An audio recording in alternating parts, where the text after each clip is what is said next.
today we're going to be talking about the 21st century women. So you guys saw the poster last week, what have we achieved? And so the reason why we're discussing this today is that a lot of the time people see that Muslim countries, they think that these are Islamic countries, but actually they're not Muslim countries. They're like a mix, like they say Saudi is Islamic country, but actually it's not. They just take snippets of things, and it's actually a lot of cultural traditions, and it's Eastern culture that doesn't come from Islam. So they look to the Muslim countries and they say that, look, we need to reform Islam. Islam needs to change, because if that's Islam, then Islam needs to change, and Islam needs to look at the Western countries as a image for what true liberation is. And we're going to be discussing that. So I'm going to give loads of examples, and I wanted to have pictures and things like that, but it's just not. It's just something's wrong with the thingy, isn't it? Have you got the pictures donated? It's okay. So I've got some pictures on my iPad. So I was thinking I'll just show them to you close up. It's not that. It's okay to show. So inshallah. So I would just want to ask you guys. So what do you think 21st century women have achieved? Do you think they've achieved success and happiness? Do you think they're liberated? They've got more responsibility than what they had in those days. Yeah. Because they're running the household, Yeah. and they're doing all the man's job because man only goes to work. Yeah. I'm talking about my experience. Yeah. Because they don't have, by the time they come back, most of this stuff is true. Say banking or doing accounts or anything. So it's all up to the women to do, like taking the children to school and doing all the banking and everything, and then running the house as well. So women are doing everything, really. That's what it seems to be. I don't know if it's true or not, but that's what it seems Okay. to be. They're doing more because when I was talking to my grandmother, they only used to do the housework and do the religious education for children. That's what they're doing. But not taking them to school, not going and buying groceries, not paying the bills or anything. That wasn't included. Right? And nowadays, here, we are doing all that. Yes. Anyone else? Some will work now as well. Yeah. More women are working now, isn't it? It's seen as. So we had Mother's Day before, the other day, isn't it? So a lot of mothers are now working at the same time. Yeah. Okay. So I'm going to first talk about then, take a look back into history. So I want to talk about how women were treated in the past in this country. So if we look into history, in 1928, which is only 84 years ago, women in the West were faced with the inability to vote. They couldn't leave a violent husband, they couldn't own property, and were not secured employment rights. Women were actually only allowed the first education, basic right to education, in 1821, and because of the battle of women trying to secure these rights, that the same rights that men enjoyed at that time, today we find that the idea of the successful woman is she uses the history as her yardstick. So because of what she couldn't have then, today she can have it, and that's what she uses as what she finds liberating. So she uses the men as the yardstick. And it's been defined as that if she has a successful career, she's financially independent and thriving, if not in the least materialistic way. And so this image of liberated woman is not just portrayed as the benchmark for women in the West, rather it's exported to the Muslim world as well, and it's portrayed as a universal idea. So Islam is often blamed as holding women back in the Muslim world, and democracy is portrayed as the savior, as like the light, to go towards the light, from darkness into light is democracy, and it will rescue Muslim women from the oppression of Islam. So I just want to mention this quote by Lord Cromer. He was an Egyptian consulate, so he would give advice on how to liberate women and how to make Muslim society better. So he was concentrated in Egypt at that time, 100 years ago. And this is a quote that he mentioned. He said, "Islam's degradation of women, its insistence on veiling and seclusion, which was the fatal obstacle to the attainment of elevation in thought and character." He said that people should be persuaded or forced into imbibing the true spirit of the Western civilization. So this statement he made was that he wanted to change the society of Egypt and make it into the Western civilization. So get rid of and Islamic civilization was implemented at that time, 100 years ago. It was only 84 years ago that Islam was destroyed, and so he was in that time. And so we see that, okay, he wants to make the society better, and he's focusing on the women. So this statement made by Lord Cromer was in reference to the Egyptian people. In his opinion, the Western civilization was better than the Islamic civilization, particularly because of how its treatment on women. So his conclusion was that Muslims should be forced to change whether they want it or not. So we want to ask the question, was women his real concern? And if you look to his actions, we can see from his actions that it was actually, he wasn't interested in women, he was interested in something else. So if Lord Cromer was really interested in and he wanted to be a champion of women's liberation, why was he the founding member of the Men's League for opposing the women's suffragette in this country? Why was he actively campaigning to prevent women in England from being able to vote, from being able to have a political voice? And why did he instigate policies in Egypt that actually prevented women's education and discouraged the training of women doctors? So this is what he said one thing, but his actions told a different thing. And he was part of he was against the suffragette movement in this country at that time, where women were not allowed to vote. So he was promoting that women shouldn't vote. So then that doesn't make sense, because then it must have never been about women's liberation why he made this quote. So if you look to his actions, it was actually about the interest that he had in Egypt, because Egypt was actually very resourceful land, and it still is a resourceful land. So he had strategic and political interests in the country. So if you know today that Egypt is home to the Suez Canal, which is strategic trade route between Europe and the East, Egypt had cotton crops, cotton mills that Britain desperately needed at that time because of the Industrial Revolution, and Egypt was a resource that that people wanted to control. So we discussed last week that Islam is not the cause of oppression of women in the Muslim world, but it's because of the implementation of the man-made culture and the traditions that have polluted the Muslim world.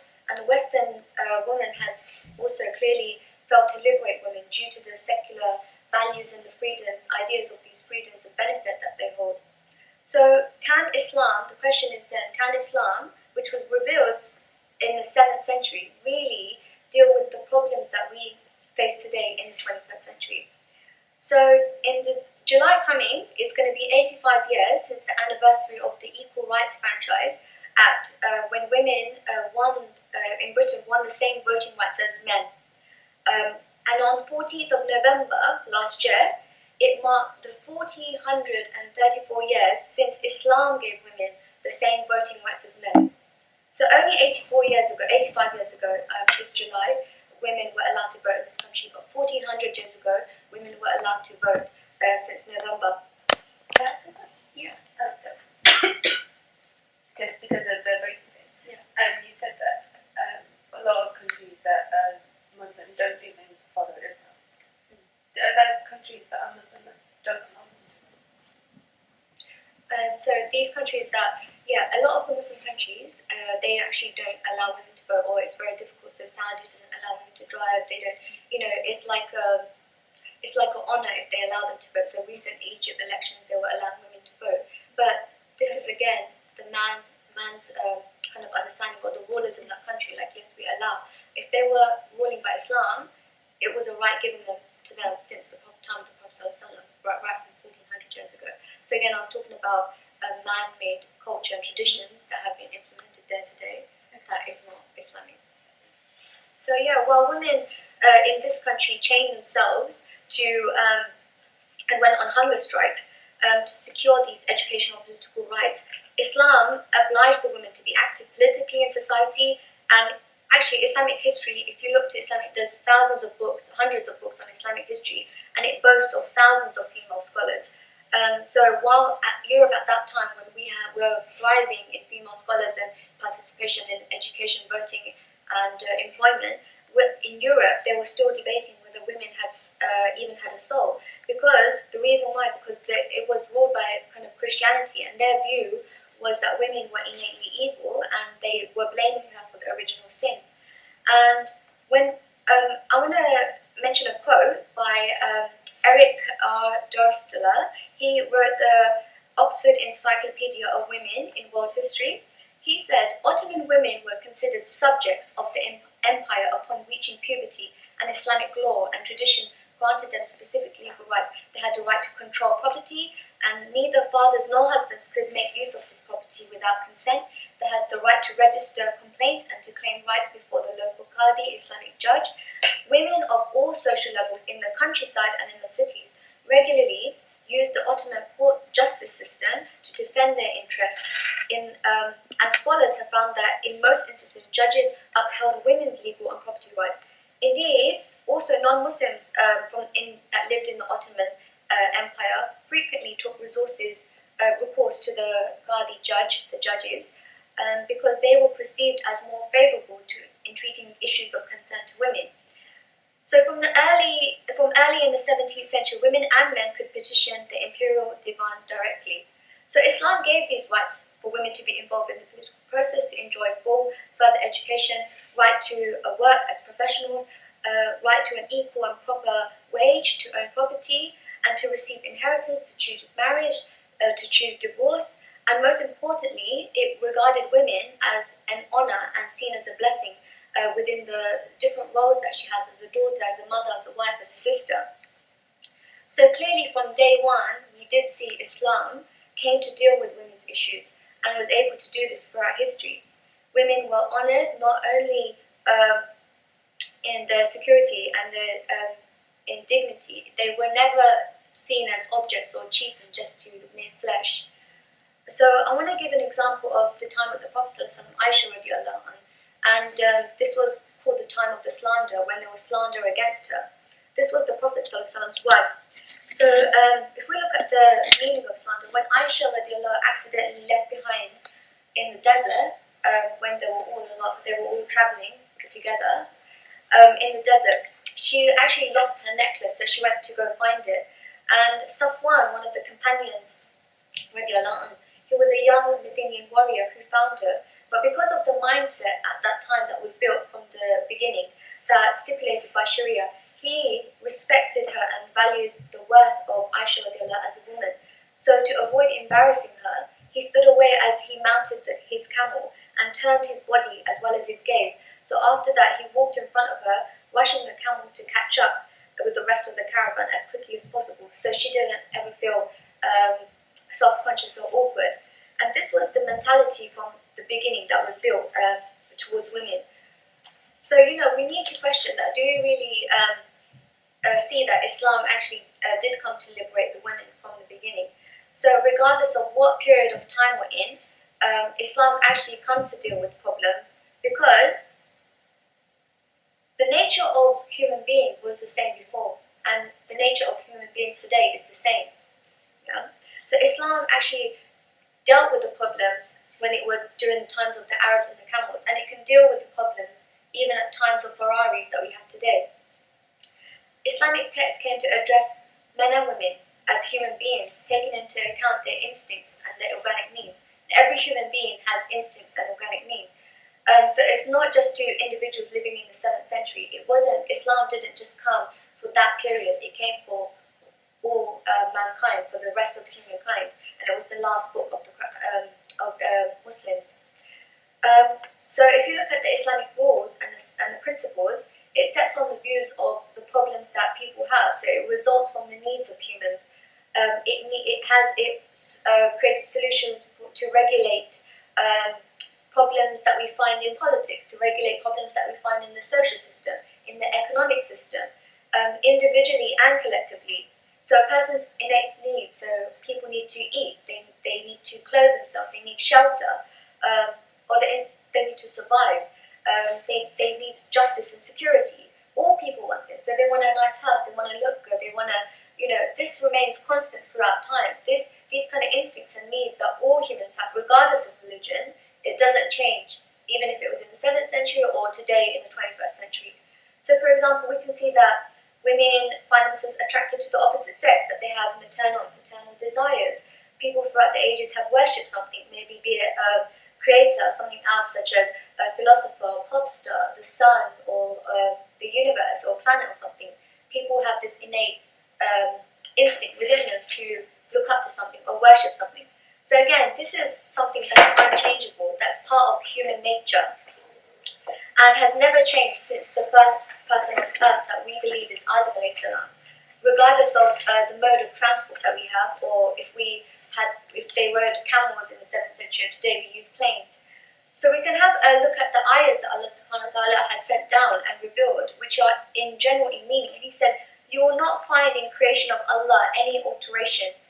And it's also clear from the verses of the Quran concerning human beings 1400 years ago, which is the same concern that we have today, which Allah has said, and Allah has permitted trade and forbidden usury, which is interest. So these were issues of the time at the Prophet Solomon is issues today, that we need to work, we need to make money, but still interest in Islam is forbidden. It was forbidden then, it's forbidden now. So the Prophet ﷺ said, the son of Adam has no better right than he would have a house where he may live in, a piece of cloth where may he hide his nakedness, and a piece of bread, that some water. So again, Allah subhanahu wa ta'ala He created man, so He understands, He knows what man needs. Man needs food, shelter, clothing. These are the basic rights. If you look at the definition of poverty, if someone is not in poverty, they have these basic rights. Yeah? These ideas have not changed. So we can say that the nature of problems that people have faced has not changed. So clearly the world is radically different from the one where Islam emerged and progressed in. The lifestyles of people today are different to those a century ago, and the tools that they use to solve these problems have changed. So tools, the mechanisms, are still allowed in Islam. It's permissible to use in Islam. So for example, in the past people used to live in huts, and today we have skyscrapers, but still people need roofs over their heads in houses. In the past, the Prophet ﷺ used to send messages on horseback, whereas today we have email, fax, internet, text, iPhones, these are all permissible in Islam. The tools have changed, but the needs have not.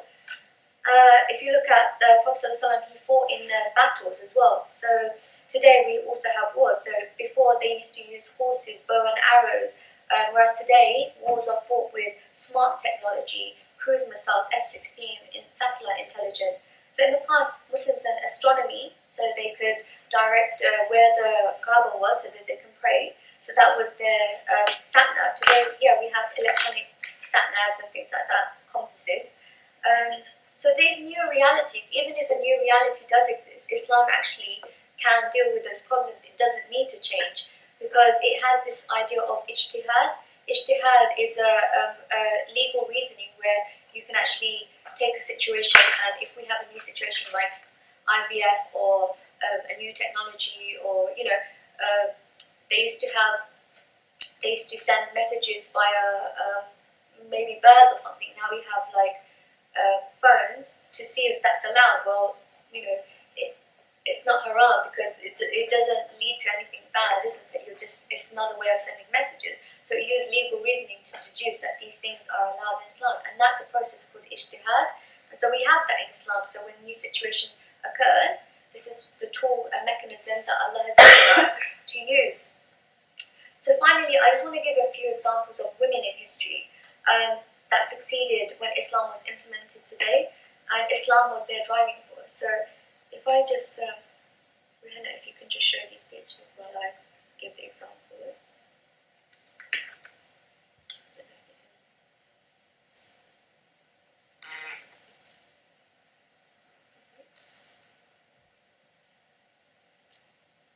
So I'll just give you a few examples of what women achieved before. So these are some posters. These are some posters that we made on a Facebook group, and you can have a look at them later, and can give you the link towards these. So I want to just give an example of some women in society in Islam, of women that succeeded when Islam was implemented in society. So when Islam was holistically implemented, Islam was their driving force, and their purpose in life was to worship Allah, and every action was geared towards that. So we can see how successful they were in Islamic society. So in 859, Fatima al-Fihri, she financed and constructed the oldest academic degree granting university that exists today. She actually built the first university, and this is recorded in the history books.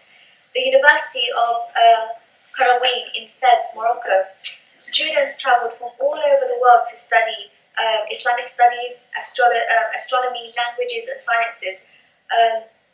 Students travelled from all over the world to study in Islamic these universities, and Arabic numbers became known and used in Europe through this university. Fatima al-Fihri had a vision that was cultivated and allowed to grow because of the Islamic society she lived in, which encouraged women in taking a lead role in the advancement of education and civilization.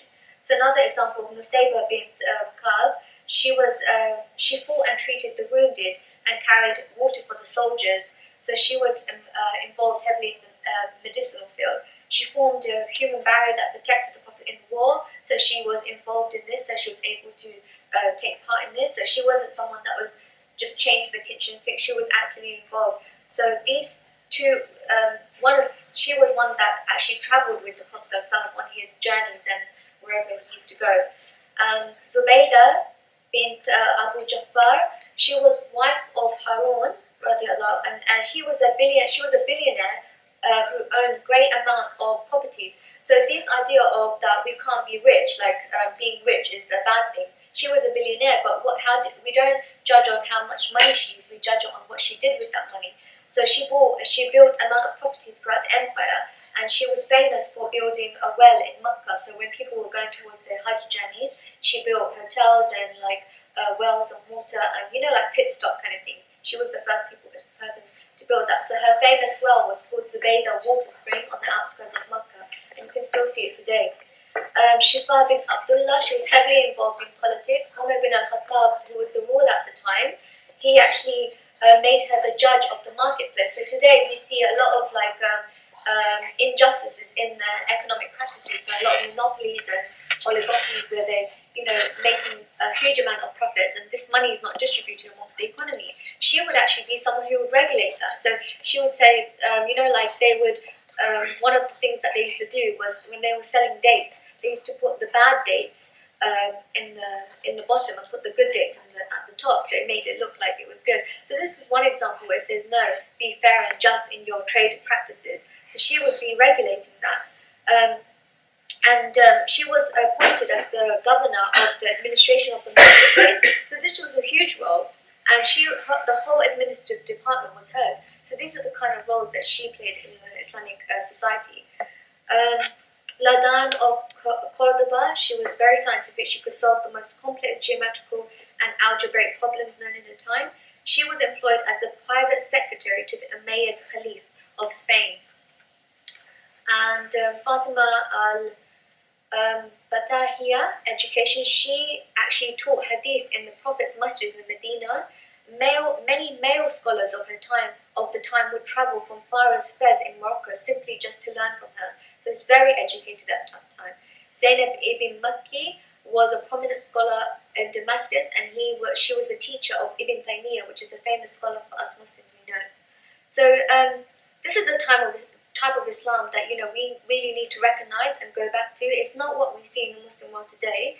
This kind of oppression that we see in the Muslim world is not from Islam. It was a man-made. We have puppet rulers here. We have Syria. There was a documentary about the history of Syria where they have the dictatorship rulers. And this is not from Islam. These countries do not live by Islam. Saudi, the princes, or they just want to make money. So the recent prince, he was really upset that he didn't make the 10 top billionaires list, the Forbes list. And it's like, this is disgraceful, the type of people that you have inside. This is not Islamic either. They don't rule by Islam. They don't want to rule by Islam. Islam doesn't need changing. It already deals with problems, it's this kind of examples that we need to look back to, and this is the authentic Islam that we actually need to go back to, where Islam was implemented holistically. So again, as Muslims, we need to propagate this as well. We need to read up on our examples of history and women in history, and hopefully this talk has given you some kind of enlightened view. And I think it's really important that these discussions do carry on. I know this is just one talk, but hopefully maybe next year, if you guys are still here, we can carry these kind of discussions, because there's so many aspects of women